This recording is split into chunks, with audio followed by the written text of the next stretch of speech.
I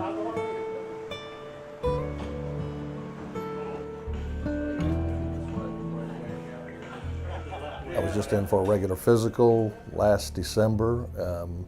They found an irregularity on the EKG, and the next thing I know, I'm having a stress test.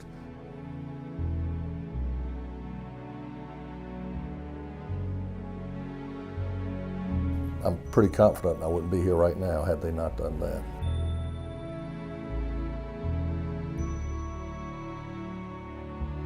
Around Christmas, I sneezed, had a pain in my chest, took a couple of aspirin, it went away. I blew it off, thought it was a pull muscle.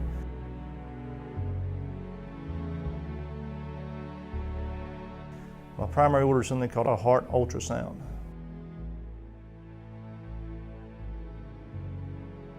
And I ended up in cardio rehab. That heart surgeon told me, said, hey, you're very fortunate. You can have a normal life. We think this rehab is a great idea for you to get back to having that normal life. And that's how I got to cardio rehab. I was new to Charlotte, got in for my first physical, and talked about the difficulty I was having walking more than a block at a time. And she said, well, that's not good. We need to get you in to see for a stress test. Okay, well, we'll schedule that. No, tomorrow morning.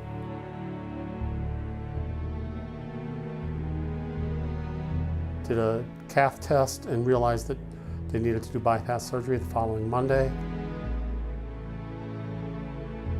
4 days after the surgery, I was home, and 6 weeks later, I started cardiac rehab here.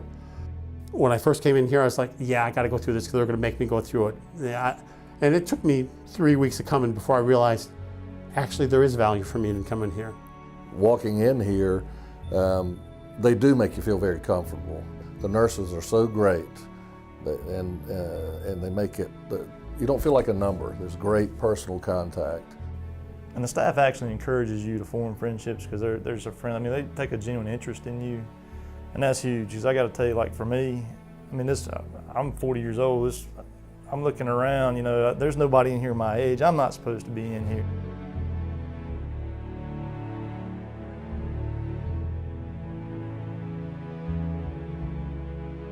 And hey, if I get on one of these machines, what's going to happen to me? You know, am I going to have a heart attack or something like that? And I'll never forget, I told Megan that the first day I was in here, it's like, hey, I'm scared to death being here. I've never been in here. It looks like something out of Star Trek to me with all this high-tech equipment. They've got everything. And so, well, Bart, if anything happens to you, this is the best place for it to happen. It's not going to. They put a heart monitor on you when you walk in the door. We're watching everything you do. You've got a nurse, a physiologist. We've got everything you need here. And it just helped me so much right then the first day, them helping with a comfort zone. And then you're around people that, they're from different walks of life, but the thing you've got in common is, hey, you survived a traumatic heart event. The classes and the coaching and the camaraderie, knowing that there are other people going through this, you're not the only person in the world that's had this problem, it really made me feel like I can get through this and I can do the right things. A couple of different times they had sessions where my wife came in, as they wanted to have your spouse. They create a comfort zone in here, and it helps so much with your recovery. And I can't imagine me without doing the rehab. I really can't. I mean, I can't, because I'd never even heard of this before I was in here. That's right. I never heard of it, but I can't imagine my recovery without it now. It really has had a profound effect in a positive way.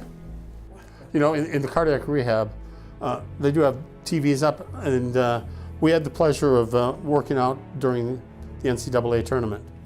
And it added to the camaraderie. It definitely did. And it's funny, because we're from different walks of life, but we're just good people that've been through a similar event, and we just hit it off personally. And I would say anyone thinking about donating or supporting cardiac rehab, I'd be hard pressed to think of too many things that you could support that would be more beneficial.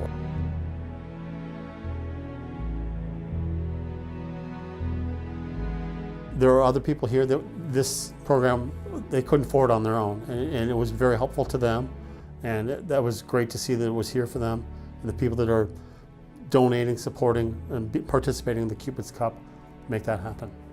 And I've talked to these guys about it. I've been in sales 21 years. I'm wanting to make a career transition to work for something like Carolina's Healthcare Foundation or a nonprofit to help people like I was helped. And when they give their money to stuff like this, they help guys like me give back. I want to do something where I get to help people like I was helped. Great to see you.